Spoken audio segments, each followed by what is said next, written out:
شہرہ آفاق مصنف امتیاز کلیانوی کی مشہور زمانہ آپ بیتی امتیاز نامہ اب آپ سن سکیں گے آڈیو لائبریری میں۔ پارٹ 103 گھر کی تعمیر اور عمرے کی سعادت۔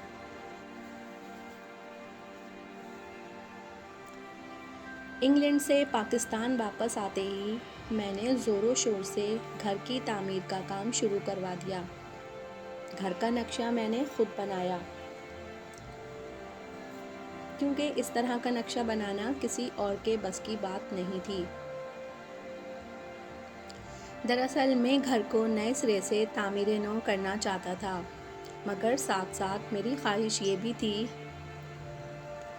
کہ میرے والدین نے جس گھر میں ایک عمر گزاری ہے وہ اپنی اصل حالت میں برقرار رہے۔ تعمیر نو کے بعد جب دوبارہ اپنے کمروں میں رہنے لگیں تو انہیں قطعاً اجنبیت کا احساس نہ ہو۔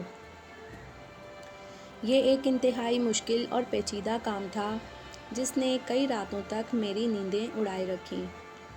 اللہ تعالیٰ کے فضل و کرم سے آخر کار میں ایک ایسا نقشہ تیار کرنے میں کامیاب ہو گیا جو میری خواہش کے عین مطابق قدیم اور جدید طرز کا انتہائی خوبصورت امتزاج تھا۔ گھر کو میں نے ایک منزلہ ہی رکھا، کیونکہ کوٹھی ہماری روایت اور موسم سے مطابقت نہیں رکھتی۔ اس کے علاوہ دنیا میں مہنگے ترین گھر ایک ہی منزل ہوتے ہیں۔ ہمارے پرانے گھر میں ایک کنواں تھا جس کو بھر دیا گیا۔ کنواں بھرتے وقت جب اس کی گہرائی 2 میٹر رہ گئی تو ایک خیال کے تحت، یہ خیال کیا تھا میں آپ کو نہیں بتا رہا، میں نے اپنی تمام کتابوں کی ایک ایک کاپی کو پلاسٹک بیگ میں بند کیا اور 15-20 پلاسٹک بیگ کی تہیں لگا کر اس کے اوپر اسکاچ ٹیپ لگا کر ایک پیکٹ سا بنا دیا، پھر اس پیکٹ کو گڑھے کے اندر رکھ کر گڑھے کو مٹی سے بھر دیا۔ ہمارے نئے گھر میں 4 باتھ روم تھے۔ نقشے کے مطابق جب باتھ روم کی دیواریں اونچی ہو گئیں تو ایک دن اچانک میرے ذہن میں خیال آیا کہ اب اس جگہ کی ڈیوٹی کسی اور کام کے لیے لگنے والی ہے، اور آنے والی کئی صدیوں تک کوئی انسان اس زمین پر سجدہ نہ کر سکے گا۔ میں نے سوچا اس ٹکڑے زمین پر اللہ کے حضور سجدہ کرنے والے آخری انسان کے طور پر اپنا نام لکھوا دوں۔ میں نے جائے نماز بچھا کر ان تمام جگہوں پر نوافل ادا کیے اور اللہ تعالیٰ کا شکر ادا کیا کہ اس نے مجھے یہ کام کرنے کی توفیق دی۔ جب مکان کی تعمیر نو کے دوران تھوڑا سا وقت ملا تو میں نے عمرے کا پروگرام بنا لیا۔ میرا ارادہ تھا کہ والدین اور دونوں بہنوں کے ساتھ ہم میاں بیوی عمرے پر جائیں۔ بہنوں نے اپنی اپنی مجبوریاں بتائیں اور والد صاحب خرابی صحت کے باعث نہ جا سکے۔ اللہ کے فضل سے 18 جنوری سن 2016 کو میں والدہ صاحبہ اور بیگم عمرے کے لیے عازم سفر ہوئے۔ روانگی سے پہلے ہم نے اپنے تمام رشتہ داروں سے ملاقات کی اور جو بھی ضروری سامان تھا وہ ساتھ لیا۔ ہم نے ایک بجلی والا ہیٹر بھی رکھ لیا، چونکہ والدہ صاحبہ کو چلنے میں تھوڑی دشواری ہوتی تھی، اس لیے ساتھ ایک وہیل چیئر بھی خرید کر رکھ لی۔ شام کو تقریباً سارے رشتہ دار ملنے کے لیے آئے، کیونکہ اگلے دن ہمیں صبح نکلنا تھا۔ بچوں کی طرف سے ہم خاصے مطمئن تھے، کیونکہ وہ گھر والوں کے ساتھ بہت مانوس تھے۔ صبح بلکہ سحری کے وقت ہم گھر سے نکلے۔ بہت سارے بندے ہمارے ساتھ آنا چاہتے تھے، مگر ایئرپورٹ پر ایک سے زیادہ بندوں کو، جو کہ مسافر کے علاوہ ہوں، اندر نہ جانے کی اجازت نہیں تھی۔ شاید ایسا سیکیورٹی کی وجہ سے کیا گیا تھا، اس لیے صرف امجد ہی ہمارے ساتھ آیا۔ ہماری فلائٹ PIA کی تھی۔ ہم وقت پر ہی ایئرپورٹ پہنچ گئے۔ ابھی فجر کا وقت ہوا تھا۔ ایئرپورٹ پر امجد سے گپ شپ کرنے کے بعد ہم اندر چلے گئے۔ سامان وغیرہ چیک کروا کر جب فارغ ہوئے تو پتہ چلا کہ فلائٹ 5 گھنٹے لیٹ ہے۔ اس کا مطلب تھا کہ ہمیں ابھی 7 گھنٹے کا وقت گزارنا تھا۔ فجر کی نماز پڑھی، پھر بورڈنگ وغیرہ کروا کر ویٹنگ لاؤنج میں چلے گئے۔ وہاں پر چائے ایئرپورٹ والوں کی طرف سے فری مل رہی تھی۔ گھر سے لائے بسکٹ کے ساتھ ناشتہ کیا۔ فلائٹ لیٹ ہونے کی وجہ سے امی جی کچھ پریشان تھیں، انہیں تسلی دی۔ پھر فون پر سب لوگوں سے گھر میں بات کی۔ ادھر ادھر کی باتوں میں وقت گزرنے لگا۔ دوپہر کو مسٹر کوٹ سے خرید کر چپس وغیرہ کھائے۔ میں 2 احرام گھر سے لے کر آیا تھا، ایک تو سامان کے ساتھ ہی بک کر دیا تھا اور دوسرا جب فلائٹ کا اعلان ہوا تو میں نے باندھ لیا۔ سوچا کہ احرام کی نیت جہاز میں ہی کر لوں گا۔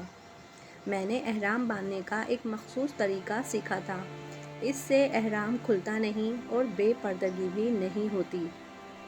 مگر جب احرام باندھا تب مجھ پر انکشاف ہوا کہ یہ احرام تو بہت چھوٹا لگ رہا ہے۔ حالانکہ 2 سال پہلے جب میں عمرے کے لیے گیا تھا تو میں نے یہی احرام استعمال کیا تھا، شاید دھونے کی وجہ سے سکڑ گیا تھا۔ میں تو سچی پریشان ہو گیا۔ دوسرا احرام تو سامان کے ساتھ بک ہو گیا تھا، اب کیا کروں؟ یہی سوچ کر پریشان ہو رہا تھا کہ اللہ نے ایک راہ دکھائی۔ ایئرپورٹ پر بنی دکانوں سے پتہ کیا تو ایک دکاندار کے پاس احرام مل گیا۔ اچھا خاصا بڑا تولیے والا احرام تھا، ویسا ہی مجھے چاہیے تھا، اور مزے کی بات یہ تھی کہ اس کے پاس بھی صرف ایک ہی پیس تھا جو میں نے خرید لیا۔ خدا خدا کر کے انتظار کی گھڑیاں ختم ہوئیں اور ہمیں جہاز میں بیٹھنے کے لیے کہا گیا۔ ہم نے بھی ایک لمحہ تاخیر نہ کی اور فوراً جہاز میں جا بیٹھے۔ امی جان کو جہاز تک ویل چیئر میں لے جایا گیا۔ ویل چیئر کا فائدہ فوراً نظر آنے لگا۔ امی جی کو جہاز میں بٹھا کر ویل چیئر سامان کے ساتھ بک کر لی گئی۔ پوچھنے پر مجھے بتایا گیا کہ تمہیں جدہ میں دوسرے سامان کے ساتھ ویل چیئر بھی مل جائے گی۔ میں جہاز میں بھی کوشش کرتا رہا کہ امی جان کا دل بہلاتا رہوں اور انہیں تھکن کا زیادہ احساس نہ ہو۔ جدہ ایئرپورٹ پر جب جہاز لینڈ کر گیا تو میں نے PIA کے عملے سے درخواست کی کہ وہ والدہ کے لیے ویل چیئر منگوا دیں۔ ان میں سے ایک بندہ کہنے لگا، آپ نیچے اتر کر عام مسافروں کے ساتھ چلے جائیں، ہم آپ کی والدہ صاحبہ کو بعد میں پہنچا دیں گے۔ پہلے میں راضی ہو گیا، پھر میں نے سوچا کہ اتنے بڑے ایئرپورٹ پر میں انہیں تلاش کیسے کروں گا۔ عملے کے اصرار کے باوجود میں نے والدہ صاحبہ کے ساتھ رہنے کا فیصلہ کیا، جو بعد میں بالکل درست ثابت ہوا، ورنہ اللہ جانے ہم کتنے پریشان ہوتے۔ جہاز کے تمام مسافر اتر گئے مگر 4 بندے بمائے فیملی جنہوں نے ویل چیئر پر جانا تھا وہیں جہاز میں رہ گئے۔ میرے اصرار پر PIA والوں نے 3-4 بار فون بھی کیا مگر ویل چیئر نہ آئی۔ تقریباً 1 گھنٹہ 40 منٹ کے بعد ایک بڑی سی لفٹ ٹائپ چیز آئی جس میں بیٹھ کر ہم جہاز سے نیچے اترے اور 30 منٹ کی ڈرائیو کے بعد ہمیں ایئرپورٹ لاؤنج میں پہنچایا گیا جہاں ہماری امیگریشن ہونا تھی۔ شاید ہمارا جہاز جدہ کے کسی اور ٹرمینل پر اترا تھا اور ہمیں بعد میں گاڑی میں بٹھا کر حج ٹرمینل پر لایا گیا۔ اس سارے وقت میں ہر لمحہ اللہ تعالیٰ کا شکر ادا کرتا رہا کہ میں والدہ صاحبہ کو چھوڑ کر جہاز سے نہ اتر گیا، ورنہ میں انہیں کہاں اور کیسے تلاش کرتا۔ اس لفٹ نما چیز سے بڑی آسانی سے بغیر سیڑھیاں چڑھے اور اترے ہم سب لوگ ایئرپورٹ میں اس جگہ پہنچ گئے جہاں پر آگے جا کر ہماری امیگریشن ہونا تھی۔ پاس ہی میں نے دیکھا کہ ایئرپورٹ کی ویل چیئرز پڑی ہوئی تھیں۔ پوچھنے پر پتہ چلا کہ آپ انہیں ایئرپورٹ کے اندر ہی استعمال کر سکتے ہیں۔ والدہ صاحبہ نے کہا بھی کہ میں پیدل چل سکتی ہوں مگر میرا اور فرح کا یہی خیال تھا کہ ان کا اسٹیمنا زیادہ سے زیادہ بچایا جائے، کیونکہ مجھے اندازہ تھا آج کی ساری رات بھاگ دوڑ میں ہی گزرے گی۔ ایئرپورٹ کے اندر ہی ایک پاکستانی فون سم فروخت کر رہا تھا، 30 ریال کی سم جو کہ پہلے سے ایکٹیو تھی اور اس میں 25 ریال کا بیلنس بھی تھا۔ ہم نے 2 عدد سمیں لے لیں تاکہ آپس میں رابطہ تو رہے۔ ایک سم فون میں ڈال کر فرا کو دے دی اور اس کا نمبر یاد کر لیا، اور دوسری خود لے لی اور اس کا نمبر فرا کے فون میں سیو کر دیا۔ اس کے بعد امیگریشن کا ایک صبر آزما مرحلہ شروع ہوا۔ حالانکہ جب ہم کاؤنٹر پر پہنچے تو رش بالکل نہیں تھا۔ اس کے باوجود ایک تو ان کے کام کرنے کی رفتار بہت سست تھی اور اوپر سے چیکنگ بھی بہت زیادہ تھی۔ نہ صرف ویزا، پاسپورٹ باریک بینی سے چیک کیے جا رہے تھے، بلکہ ساری انگلیوں کے پرنٹ اور فوٹو بھی لیے تھے، جس پر خاصا وقت صرف ہوتا تھا۔ خدا خدا کر کے جب یہ امیگریشن والا مرحلہ مکمل ہو گیا تو ہم نے سامان کی تلاش شروع کر دی۔ سالوں ہو گئے ہیں یورپ میں سفر کرتے ہوئے، مگر یہاں کا سسٹم اور ایئرپورٹ کا نظام سمجھ نہیں آ رہا تھا۔ میں تو یہ سوچ کر پریشان ہو رہا تھا کہ جو بندے بیچارے زندگی میں پہلی دفعہ ہی عمرہ و حج کی ادائیگی کرتے ہیں، انہیں کتنی مشکلات کا سامنا کرنا پڑتا ہوگا۔ 10 جگہوں سے فلائٹ نمبر بتا کر پتہ کیا کہ ہمارا سامان کس بیلٹ پر آ رہا ہے، مگر کسی کو کچھ پتہ نہیں تھا۔ مجبوراً میں اس دفتر گیا جہاں سامان کے گم ہونے کی شکایت درج کروائی جاتی ہے۔ اس عربی کو خوش فہمی نہ جانے کیوں تھی کہ وہ انگلش اور اردو دونوں زبانیں بول بھی لیتا ہے اور سمجھ بھی۔ بڑی مشکل سے اسے اپنی بات سمجھانے میں کامیاب ہوا تو جواب میں اس نے جو کچھ بتایا، اسے سن کر پریشانی کم ہونے کے بجائے زیادہ ہو گئی۔ اس نے انکشاف کیا کہ آپ کا سامان تو کسی اور ٹرمینل پر ہے، اب آہستہ آہستہ اس جگہ پہنچے گا۔ کتنی دیر میں کوئی پتہ نہیں، شاید 15 منٹ یا پھر 15 گھنٹے۔ اس نے مجھے سامان ڈھونڈنے کا بڑا آسان اور خوبصورت مشورہ دیا کہ 1 کلومیٹر سے زیادہ لمبے ایریا میں لگے یہ 15 بیلٹ میں باری باری چیک کرتا رہوں، کبھی نہ کبھی کسی نہ کسی بیلٹ پر ہمارا سامان آ ہی جائے گا۔ میرا تو خون کھول گیا، مگر پھر یہ بھی یاد آیا کہ میں عمرہ کے مقدس سفر پہ ہوں اور حالت احرام میں ہوں، جس کا ایک بنیادی جز صبر بھی ہے۔ فرا اور والدہ صاحبہ کو ایک جگہ بٹھا کر خود ایک ایک بیلٹ گھوم کر سامان تلاش کرنا شروع کر دیا۔ غالباً 1.5 گھنٹے کے بعد ایک جگہ ہمارا سامان، جو کہ 2 عدد بیگز پر مشتمل تھا، مگر ویل چیئر نہیں آئی۔ چلو کچھ پریشانی تو کم ہوئی۔ اب مزید 1 گھنٹہ ویل چیئر کی تلاش کی، مگر اس نے نہ ملنا تھا نہ ملی۔ مجھے ایک اور پریشانی تھی کہ جو لوگ ہمیں لینے کے لیے آئے ہوئے ہیں وہ کہیں مایوس ہو کر واپس ہی نہ چلے جائیں، کیونکہ جہاز کو لینڈ کیے 5 گھنٹے سے زیادہ کا ٹائم گزر چکا تھا۔ معلومات حاصل کرنے پر پتہ چلا کہ ہماری ویل چیئر کسی اور ٹرمینل پر پڑی ہے، کب آئے گی معلوم نہیں، 15 منٹ یا پھر 15 گھنٹے میں۔ چونکہ ارادہ تھا عمرہ آج ہی کرنا ہے اور پھر خدشہ بھی تھا، اگر ہوٹل سے آنے والی گاڑی واپس چلی گئی تب کیا کریں گے؟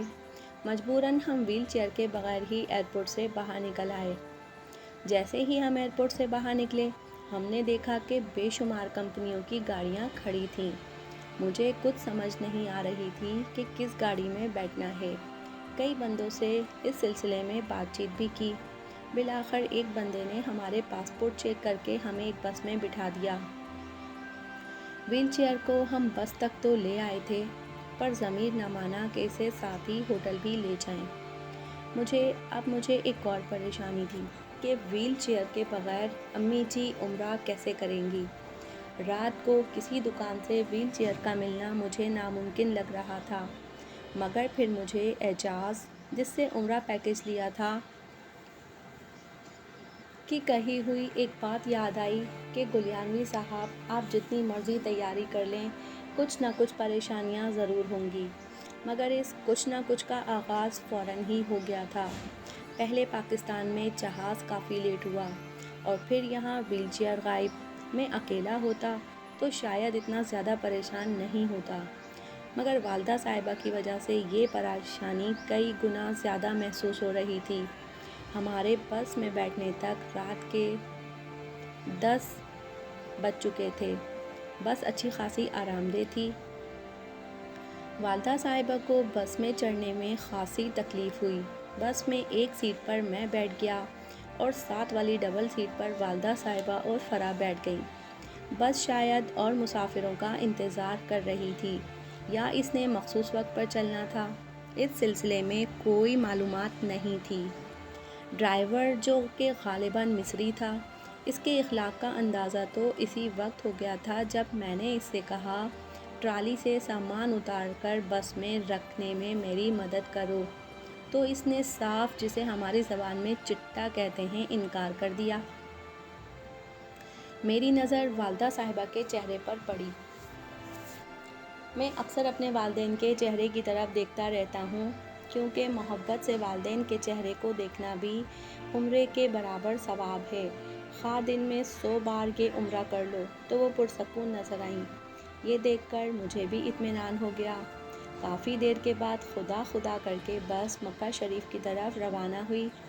اللہ تعالیٰ نے مجھے بے شمار بار اپنے گھر کی حاضری کی سعادت نصیب فرمائی، مگر پاکستان سے میں پہلی بار جا رہا تھا، اس لیے یہاں سے جانے والے مسافروں کے ساتھ کیسا برتاؤ ہوتا ہے، اس کا کچھ نہ کچھ اندازہ ہو گیا۔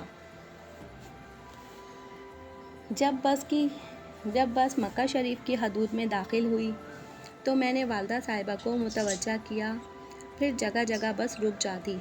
پاکستانی، انڈین، افریقن یا سعودی لڑکے بس پر چڑھتے، ہمارے پاسپورٹ دیکھتے جو کہ ڈرائیور کے پاس تھے، اور جو بندے ان کی کمپنی کے ہوتے انہیں اتار لیتے۔ 5ویں بس اسٹاپ پر جب بس رکی تو میرا نام پکارا گیا۔ پہلے میں اترا، پھر والدہ صاحبہ کو اتارا، پھر جلدی جلدی بس میں اپنا سامان ڈھونڈا، کیونکہ دوسرے لوگوں کا سامان بھی اوپر تلے پڑا تھا۔ سامان نیچے اتارا۔ ایک بندہ ہمارے آگے آگے چل پڑا کہ آپ کو ہوٹل تک پہنچا دوں۔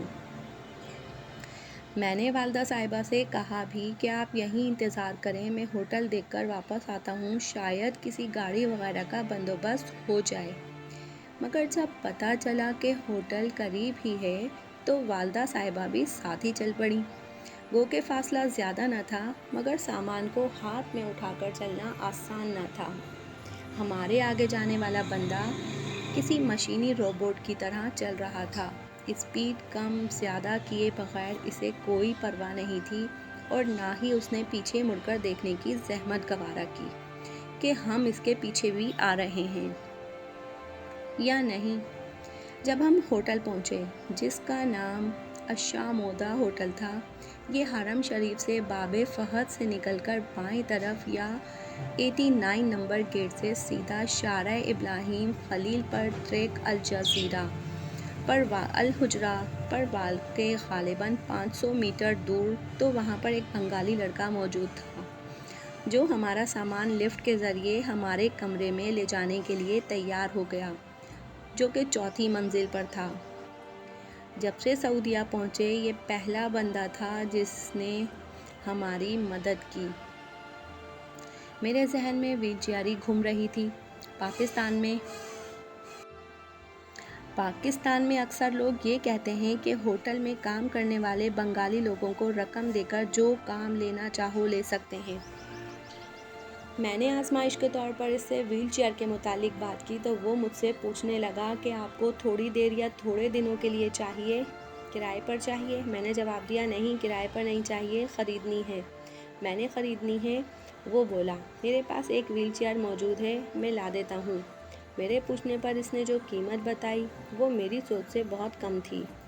میں نے خوشگوار حیرت کے ساتھ فوراً ہاں کر دی، لیکن ساتھ ساتھ یہ بھی تاکید کی کہ کسی کی چرا کر مت لانا۔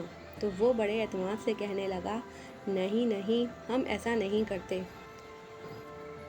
ہوتا یوں ہے کہ جب کوئی بندہ یا گروہ کمرہ خالی کر کے چلا جاتا ہے اور ہم کمرے کی صفائی کرتے ہیں تو کچھ چیزیں ہمیں مل جاتی ہیں، کیونکہ مالک سے رابطہ ممکن نہیں ہوتا، اس لیے یہ چیزیں ہم اپنے پاس رکھ لیتے ہیں اور کسی کو ضرورت ہو تو اسے دے دیتے ہیں۔ میں نے اپنے اطمینان دل کے لیے کہا، اس کا گناہ تمہارے ذمہ ہوگا، اب جاؤ اور فوراً لے آؤ۔ ہم کمرے میں ابھی سامان سیٹ ہی کر رہے تھے کہ بنگالی ویل چیئر لے آیا۔ میری تو خوشی کا اندازہ کرنا ہی محال تھا۔ مجھے اس وقت وہ ویل چیئر دیکھ کر ہوئی۔ ابھی کھانا کھا کر ہم نے عمرے کے لیے نکلنا تھا۔ چونکہ میں تھکن سے خود بھی بے حال ہو تھا، اس لیے والدہ صاحبہ کی تھکن کا بخوبی اندازہ کر سکتا تھا۔ پھر عمرہ کے مناسک بھی ادا کرنے تھے، جو کہ والدہ صاحبہ کے لیے پیدل ادا کرنا مجھے ناممکن لگ رہا تھا۔ بنگالی کو ادائیگی کر کے ویل چیئر لی اور خود کو خاصا مطمئن محسوس کیا۔ والدہ صاحبہ بستر پر آرام کر رہی تھیں۔ بھوک تو سب کو لگ رہی تھی، اس لیے میں کھانا لینے چلا گیا۔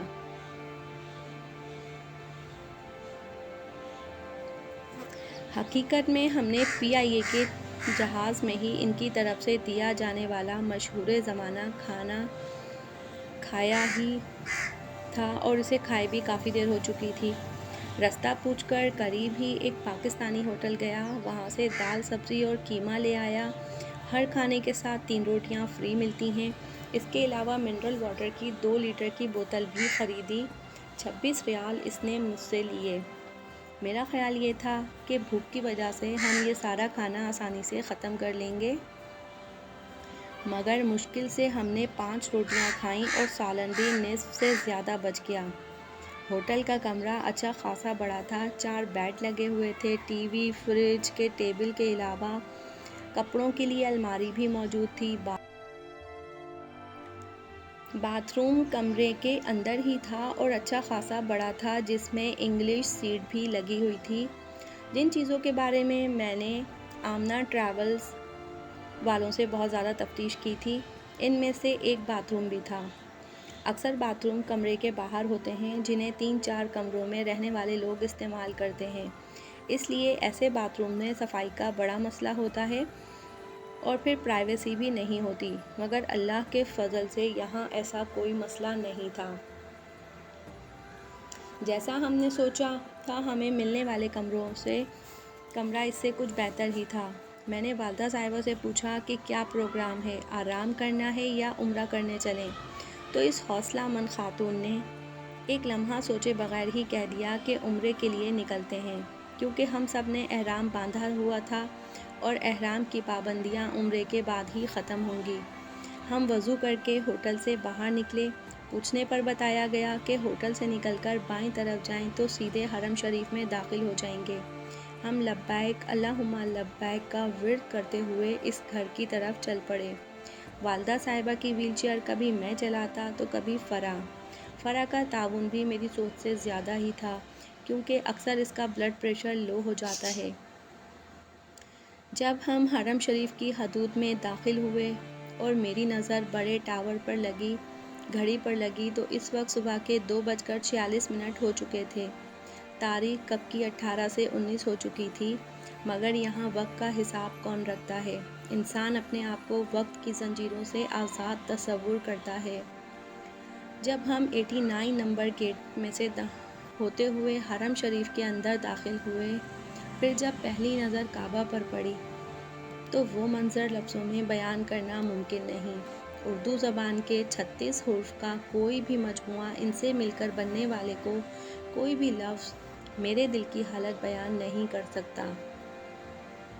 یہ کیفیت جس پر بیت رہی ہوتی ہے وہی سمجھ سکتا ہے، یا پھر اس کا اللہ۔ میں نے تقریباً 2 سال 22 ماہ اللہ کے گھر حاضر ہوا، مگر اگر میری یہ حالت تھی تو میں اچھی طرح سے سمجھ سکتا تھا کہ امی جان کی کیا کیفیت ہوگی، جو تقریباً 20 سال بعد خانہ کعبہ کو دیکھ رہی تھیں۔ میرے رب کا فضل، اس وقت بھی میں ہی ان کے ساتھ تھا۔ تیسرا فرد فرا کی جگہ والد صاحب تھے جب ہم نے حج کیا تھا۔ فرا کی حالت کیا ہوگی، جس کی زندگی کی بڑی خواہشوں میں سے ایک، یا شاید سب سے بڑی خواہش آج پوری ہو رہی تھی۔ بس الفاظ گونگے ہو گئے تھے، احساسات کی آواز نہیں آ رہی تھی، ہم سب کی آنکھیں نم تھیں اور روح جسم کا رواں رواں مجسم دعا بنا ہوا تھا۔ الفاظ کم اور عقیدت و محبت زیادہ محسوس ہو رہی تھی۔ عقیدت و محبت اور احترام کے انہی جذبات کے ساتھ ہم لوگ آہستہ آہستہ حرم شریف کے اندر داخل ہوئے۔ پھر صحن میں جانے کے لیے راستہ تلاش کیا تو پاس ہی بجلی والی سیڑھیاں تھیں۔ ان سیڑھیوں کے ذریعے ہم خانہ کعبہ کے صحن میں پہنچ گئے۔ پھر اللہ کا نام لے کر خانہ کعبہ کا طواف شروع کیا۔ سحری کا وقت ہونے کے باوجود اچھا خاصا رش تھا۔ حاجی اسلم نے بتایا تو تھا کہ بہت رش ہے، مگر اندازہ نہ تھا کہ اتنا زیادہ ہوگا۔ ہم خانہ کعبہ کے قریب قریب طواف کرتے رہے، مقام ابراہیم کے پاس بھی رکے، مگر حجر اسود کو بوسہ دینے کی کوشش نہیں کی، کیونکہ ڈر تھا اس دھکم پیل میں والدہ صاحبہ کو کوئی نقصان نہ پہنچ جائے۔ بس دور سے ہی سلام کرتے رہے۔ طواف مکمل کر کے مقام ابراہیم کے پاس نوافل ادا کیے، آب زمزم پیا، پھر صفا مروہ کی طرف چلے گئے۔ وہاں ایک بندہ جو کہ غالباً بنگالی تھا کہنے لگا، مجھے 100 ریال دے دو، میں ویل چیئر چلا لوں گا۔ والدہ صاحبہ کی مرضی بھی تھی، کیونکہ انہیں احساس تھا کہ میں بھی خاصا تھکا ہوا ہوں، مگر میں نے اس بنگالی کو انکار کرتے ہوئے کہا، بات 100 ریال کی نہیں، اصل بات ثواب کی ہے جو یہ ویل چیئر چلاتے ہوئے میرا رب مجھے عطا کرے گا۔ میری خوشی اس وقت تو بالا ہو گئی جب میری بات سن کر والدہ صاحبہ کا چہرہ کھل اٹھا۔ ابھی فجر کا وقت نہیں ہوا تھا جب اللہ کے فضل سے ہمارا عمرہ مکمل ہو گیا۔ ہم نے تہجد پڑھی اور پروگرام بنا فجر پڑھ کر ہی رہائش کی طرف جائیں گے۔ ہم نے اللہ تعالیٰ سے جی بھر کر دعائیں مانگیں، پھر فجر کی نماز باجماعت ادا کی۔ اس کے بعد خانہ کعبہ کی زیارت کے لیے سب سے اوپر بنے رنگ پر چلے گئے۔ وہاں حافظ اکرام سے بھی ملاقات ہوئی۔ نماز کے بعد ہم واپس اپنی رہائش پر آ گئے۔ ناشتہ کرنے کا سب کا دل چاہ رہا تھا۔ فرح اور والدہ صاحبہ کو کمرے میں چھوڑ کر میں ناشتہ لینے چلا گیا۔ ناشتے کے لیے میں چائے اور پراٹھے لے آیا، جو رات کے سالن کے ساتھ بڑے مزیدار لگے۔ چائے چونکہ سیپریٹ بنی ہوئی تھی اور زیادہ کڑک نہ تھی، اس لیے چائے کا ہمیں زیادہ مزہ نہ آیا۔ چائے پیتے ہوئے ہی یہ پروگرام بنا کہ آئندہ چائے کمرے میں ہی بنائی جائے گی۔ ہوٹل میں کچن نہیں تھا، مگر ہم بجلی والا ہیٹر ساتھ لے آئے تھے۔ اسے استعمال کرنے کا پروگرام بنا۔ میں انڈے بھی خرید لایا، انہیں ابال کر ناشتے کا حصہ بنایا۔ ناشتے کے فوراً بعد ہم سو گئے، کیونکہ 4 گھنٹے بعد ہی ظہر کا وقت ہوا چاہتا تھا۔ 3 گھنٹے سو کر اٹھ گئے تھے اور وضو وغیرہ کر کے ظہر کی نماز کے لیے چل پڑے۔ پروگرام یہی تھا کہ اب عشاء پڑھ کر ہی واپس آئیں گے، کیونکہ آنے جانے میں خاصا وقت لگ جاتا ہے، اور پھر اکثر حرم میں داخلے والے دروازے عارضی طور پر بند کر دیے جاتے ہیں۔ یہ سلسلہ بھی میں نے پہلی بار دیکھا تھا۔ ہم عشاء تک مسجد حرم میں ہی رہے، مگر تھکن بہت زیادہ ہو گئی تھی اور کیونکہ ہم نے طواف بھی کافی کیے تھے۔ اگلے دن تہجد کے وقت اٹھے، وضو وغیرہ کر کے حرم شریف کی طرف گئے۔ کبوتر چوک سے ہوتے ہوئے ہم حرم شریف میں داخل ہوئے، تہجد پڑھی، پھر فجر کی نماز ادا کی اور اشراق پڑھ کر واپس ہوٹل آ گئے۔ آج پراٹھے نہیں ملے، اس لیے فروٹ جام، ڈبل روٹی اور دودھ لے کر آ گیا۔ کیونکہ پروگرام تھا چائے خود ہی بنانی ہے، مگر شاید ہمارے ہیٹر کی ساخت ٹھیک نہیں تھی، اس لیے چائے بننے میں خاصی دیر لگ گئی۔ چائے پی کر تھوڑی دیر ہی آرام کیا، پھر ظہر کا وقت ہو گیا اور مسجد حرم کی طرف چل پڑے۔ حرم کی طرف جاتے ہوئے تھوڑی سی چڑھائی تھی، اس لیے والدہ صاحبہ کی ویل چیئرز کو زور لگا کر چلانا پڑا، مگر واپسی پر اترائی کی وجہ سے آسانی رہتی ہے۔ یہ ترتیب بڑی مناسب تھی، کیونکہ حرم شریف کی طرف جاتے ہوئے ہم تازہ دم ہوتے تھے، اس لیے چڑھائی کی مشقت زیادہ نہیں ہوتی۔ اگلے دن ہم نے ایک اور عمرے کی نیت کی۔ ارادہ تو مسجد عائشہ جانے کا ہی تھا، مگر ایک پاکستانی ٹیکسی ڈرائیور کے مشورے پر بڑا عمرہ کرنے کے لیے ہم مسجد جرانہ چلے گئے۔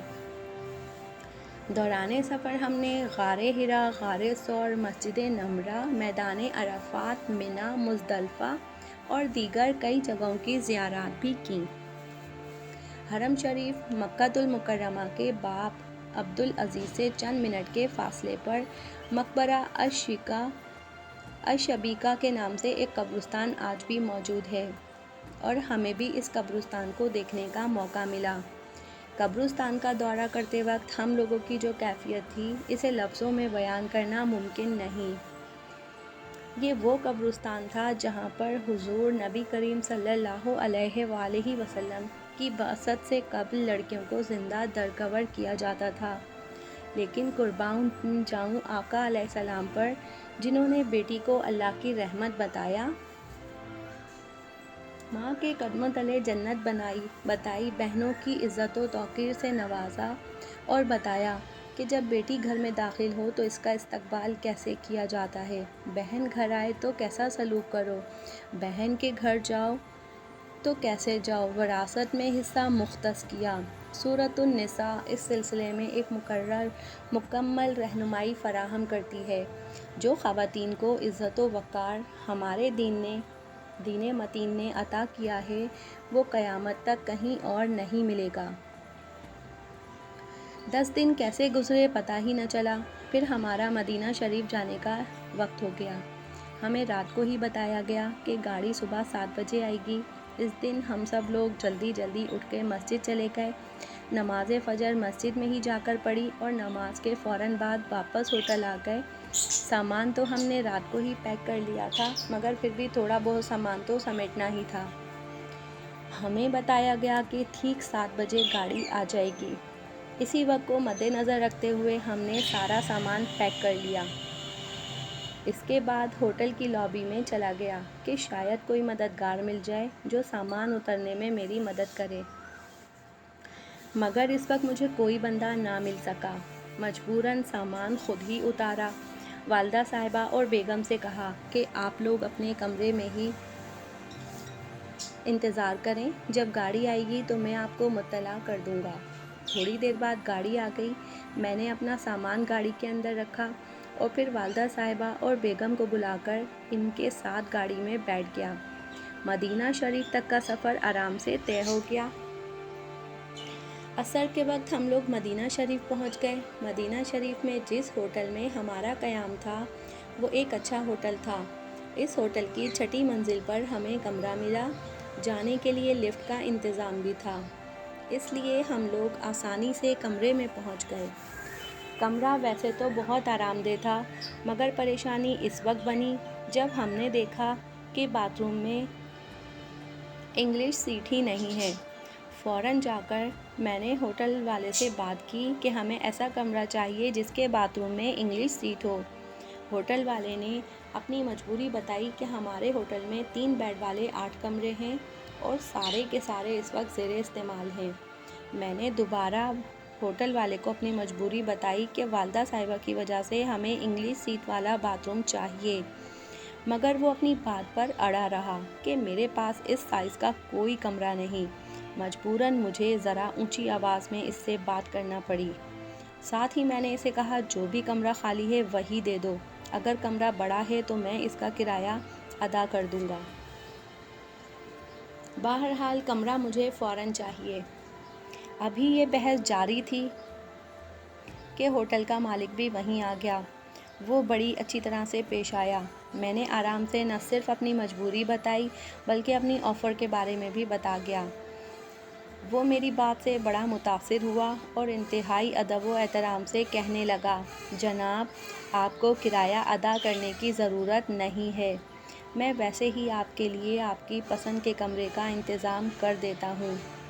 اس بھلے مانس نے ہمیں 7 بیڈ روم والا بڑا کشادہ کمرہ دے دیا۔ کمرے کا مسئلہ حل ہونے کے بعد میں مسجد نبوی کی طرف چلا گیا تاکہ ایک تو آنے جانے کا راستہ دیکھ سکوں جس راستے سے ویل چیئر مسجد تک جا سکے، دوسرا کھانے کے لیے بھی کچھ لے آؤں۔ کھانا کھانے کے بعد ہم تینوں مسجد نبوی کی طرف چل پڑے۔ مسجد کا گیٹ نمبر 18 ہماری رہائش کے قریب ہی تھا۔ وہ منظر بھی ناقابل فراموش ہے۔ جب ہم لوگ مسجد نبوی صلی اللہ علیہ وآلہ وسلم اور روضہ رسول پر حاضر ہوئے، میں علیحدہ تھا اور بیگم والدہ صاحبہ کے ساتھ علیحدہ۔ مدینہ شریف میں مردوں اور عورتوں کو الگ الگ بٹھایا جاتا ہے۔ ان دنوں مکہ شریف کی نسبت مدینہ شریف میں موسم اچھا خاصا سرد تھا، اس لیے اکثر فجر کی نماز پڑھنے میں اکیلا ہی جاتا تھا۔ خدشہ تھا کہ سردی کی وجہ سے کہیں والدہ صاحبہ کی طبیعت خراب نہ ہو جائے۔ باقی 4 نمازیں خواتین مسجد نبوی میں ہی ادا کرتیں۔ ہم لوگ اکثر ریاض الجنہ میں نوافل ادا کرتے اور روضہ رسول پر حاضری دیتے۔ 2 دن بعد ہوٹل کے مالک نے ہمیں فرسٹ فلور پر ایک خوبصورت کمرہ دے دیا۔ ہوٹل کے مالک کا نام طارق مدنی تھا، جس کے ساتھ اب اچھی خاصی دوستی ہو گئی تھی۔ اب تو روٹین بن گئی تھی کہ بیگم اور والدہ صاحبہ فجر کی نماز گھر پر ہی پڑھتے اور ظہر، عصر، مغرب اور عشاء مسجد نبوی میں۔ ایک دن بیگم کہنے لگی کہ میں بھی فجر کی نماز پڑھنے جاؤں گی۔ ساتھ ہی والدہ صاحبہ نے حکم صادر کر دیا کہ اسے بھی لے کر جاؤ۔ ہم دونوں میاں بیوی نماز پڑھ کر ہوٹل کی طرف واپس آتے ہوئے ناشتہ لے رہے تھے کہ اچانک والدہ صاحبہ کا فون آ گیا کہ امتیاز فوراً ہوٹل پہنچو۔ ان کی آواز سے گھبراہٹ صاف ظاہر ہو رہی تھی۔ میں تو فوراً ہی ہوٹل کی طرف بھاگا۔ راستہ 3-4 منٹ کا ہی تھا، مگر یہ چند منٹ بھی صدیوں پر بھاری تھے۔ خود کو ملامت کر رہا تھا کہ والدہ صاحبہ کو ہوٹل میں اکیلے کیوں چھوڑا۔ سارے راستے میں یہی دعا مانگتا رہا کہ اللہ خیر رکھنا۔ ہم لوگ جب ہوٹل میں داخل ہوئے تو دیکھا والدہ صاحبہ آرام سے ریسیپشن میں صوفے پر بیٹھی ہوئی تھیں۔ میں بھاگ کر ان کے پاس پہنچا اور خیر خیریت سے دیکھ کر ان سے بات چیت کر کے دل کو تسلی دی۔ والدہ صاحبہ نے بتایا کہ میں ابھی نماز پڑھ رہی تھی کہ فائر الارم بجنے لگا اور ساتھ ہی کسی نے میرا دروازہ بھی کھٹکھٹایا۔ میں جیسے تیسے کر کے ہوٹل ریسیپشن پر پہنچ گئی۔ اب مجھے خدشہ تھا کہ ہوٹل میں لگنے والی آگ لگنے کی خبر سن کر آپ لوگ کہیں مجھے کمرے میں ہی نہ ڈھونڈتے رہو، اس لیے مجھے اور تو کچھ نہ سوچا، بس تمہیں فون کر دیا۔ میں نے والدہ صاحبہ کا ہاتھ عقیدت سے چومتے ہوئے کہا، آپ نے بہت اچھا کیا۔ میں نے اللہ تعالیٰ کا شکر ادا کیا کہ اس نے بڑی پریشانی سے بچا لیا۔ ساتھ ہی یہ عہد بھی کیا کہ آئندہ والدہ صاحبہ کو کبھی اکیلا نہیں چھوڑیں گے۔ اگلے دن ہم نے اپنی قریب ترین دکانوں سے اپنے پیاروں کے لیے تحفے تحائف خرید لیے۔ بڑی بڑی مارکیٹیں جہاں پر سستی چیزیں ملتی تھیں وہاں تک جانا تو ممکن نہیں تھا، کیونکہ غیر ہموار راستوں کی وجہ سے والدہ صاحبہ کی وہیل چیئر کو وہاں تک نہیں لے جایا جا سکتا تھا، اور ہوٹل میں انہیں اکیلا چھوڑنے کا تو سوال ہی پیدا نہیں ہوتا۔ ہماری واپسی کی فلائٹ مدینہ شریف سے اسلام آباد کی تھی۔ والدہ صاحبہ کو سفر کی صعوبتوں سے بچانے کے لیے ہم نے واپسی مدینہ شریف سے ہی کروائی تھی، کیونکہ ہمارے ہوٹل سے جدہ ایئرپورٹ کا فاصلہ 6 گھنٹے کا، جبکہ مدینہ ایئرپورٹ کا فاصلہ صرف 20 منٹ کا تھا۔ مدینہ شریف میں آخری سارا دن ہم نے مسجد نبوی میں ہی گزارا۔ نمازوں کی ادائیگی کے علاوہ روضہ رسول صلی اللہ علیہ وآلہ وسلم پر بھی حاضری دی اور اللہ تعالیٰ سے دعا مانگی کہ ہمیں دوبارہ اس جگہ کی توفیق دے۔ رات ہم نے سامان وغیرہ بھی پیک کیا اور اگلے دن فجر کے بعد مدینہ شریف کے ایئرپورٹ کی طرف روانہ ہو گئے۔ ان دنوں PIA کے ملازمین کا کوئی مسئلہ چل رہا تھا اور خدشہ ہو چلا تھا کہ ملازمین کی ہڑتال کی وجہ سے فلائٹ ہی نہ کینسل ہو جائے۔ ایئرپورٹ پر پہنچ کر ہم نے معلومات حاصل کی تو پتہ چلا کہ ہماری فلائٹ وقت پر روانہ ہوگی۔ ہم لوگ اطمینان سے ایک جگہ پر بیٹھ گئے اور PIA کے کاؤنٹر کھلنے کا انتظار کرنے لگے۔ اسی دوران پتہ چلا کہ ہڑتال کی وجہ سے فلائٹ کینسل ہو گئی ہے۔ اس بات کی تصدیق کے لیے میں نے کئی بار PIA کے عملے سے معلومات حاصل کرنے کی کوشش کی، مگر حسب معمول ان کا رویہ انتہائی غیر مناسب تھا۔ ہمارے علاوہ اس فلائٹ سے جانے والے تقریباً 50 مسافر تھے۔ اپنی اپنی جگہ سب لوگ ہی پریشان تھے۔ میں نے ایئرپورٹ پر موجود PIA آفس جا کر اچھا خاصا شور مچایا۔ ہماری تلخ کلامی جاری تھی کہ PIA کا کوئی بڑا آفیسر وہاں پر آ گیا۔ اس نے نہایت توجہ سے میری بات سنی اور مجھے بتایا کہ ہڑتال ہونے کی وجہ سے تمام فلائٹس کینسل ہو گئی ہیں اور PIA کی یہ ہڑتال تو کئی دنوں تک چلے گی۔ میں نے اس آفیسر کو بتایا کہ ہم تقریباً 50 کے قریب بندے ہیں جو اپنے اپنے ہوٹل سے چیک آؤٹ ہو کر آ گئے ہیں۔ آپ ہی فیصلہ کریں کہ ہم کدھر جائیں۔ اس بھلے آدمی کا نام اس بھلے آدمی نے، جس کا نام بعد میں ریاض زرداری معلوم ہوا، مجھے بیٹھنے کے لیے کہا، مجھے چائے پلائی، اور ساتھ ہی ریاض زرداری نے مختلف لوگوں سے رابطہ کیا اور پھر مجھ سے کہنے لگا، میں اپنے طور پر ہوٹل کا انتظام کرتا ہوں، آپ جا کر بندوں کی لسٹ بنائیں اور انہیں مناسب طریقے سے چند گروپس میں تقسیم کر دیں تاکہ مجھے کم سے کم کرائے کمرے پر لینے پڑیں۔ میں نے واپس انتظار کی آ کر تمام مسافروں کو ایک جگہ پر اکٹھا کیا اور مردوں اور عورتوں کو علیحدہ علیحدہ کر کے ان کے مختلف گروپس بنائے۔ کافی مغز ماری کے بعد میں نے سب لوگوں کو 11 گروپس میں تقسیم کیا اور پھر جا کر ریاض صاحب کو صورتحال سے آگاہ کیا۔ ریاض صاحب نے میرے سامنے کسی ہوٹل والے سے بات کی اور پھر میرا نام پوچھ کر ہوٹل والے کو بتایا کہ تھوڑی دیر میں یہ بندہ جس کا نام امتیاز ہے آپ کے پاس آئے گا، آپ 11 کمروں کی چابیاں اسے دے دینا۔ اس کے بعد زرداری صاحب میرا ہاتھ باہر آئے اور تمام مسافروں سے مخاطب ہو کر بولے، آپ پریشان نہ ہوں، آپ لوگ امتیاز بھائی کے ساتھ جائیں، یہ آپ کی رہائش کا انتظام کر دیں گے۔ اللہ کے فضل اور ریاض زرداری صاحب کی مہربانی سے بیٹھے بٹھائے میں سب کا لیڈر اور انچارج بن گیا تھا۔ سارے مسافر میرے آگے پیچھے پھرنے لگے۔ تھوڑی دیر میں ہی ہوٹل کی طرف سے گاڑی آ گئی اور ہم سب لوگ اس میں بیٹھ کر ہوٹل پہنچ گئے۔ میں نے سب لوگوں کو ہوٹل کی لابی میں بٹھایا اور سیدھا ہوٹل کے کاؤنٹر پر چلا گیا۔ ہوٹل والے سے 11 کمروں کی چابیاں لیں، گروپ کے مطابق بندوں کو کمرے میں ٹھہرایا۔ کمرے خود تقسیم کرنے کا ایک چھوٹا سا فائدہ یہ ہوا کہ ہم تینوں کے لیے ایک ہی کمرہ لے لیا۔ ابھی کمروں کی تقسیم جاری تھی اور میں گروپ کے ایک ایک بندے کو بلا کر اسے چابی دے رہا تھا کہ ایک بندہ جو بات چیت سے افسر ٹائپ لگ رہا تھا میرے پاس آ کر کہنے لگا، میری بکنگ فرسٹ کلاس کی ہے، میں نے اپنے لیے علیحدہ کمرہ بک کرایا تھا، اس لیے میں کسی کے ساتھ نہیں رہ سکتا، آپ میرے لیے علیحدہ کمرے کا انتظام کرو۔ میں نے آرام سے اس کی بات سنی اور کہا، بھائی اس وقت ایمرجنسی کی حالت ہے، آپ گزارا کر لو۔ میری یہ بات سن کر وہ شخص مزید غصہ ہو گیا اور کہنے لگا، یہ آپ کی ذمہ داری ہے کہ مجھے علیحدہ کمرے کا انتظام کر کے دیں، ورنہ میں آپ کی شکایت کر دوں گا۔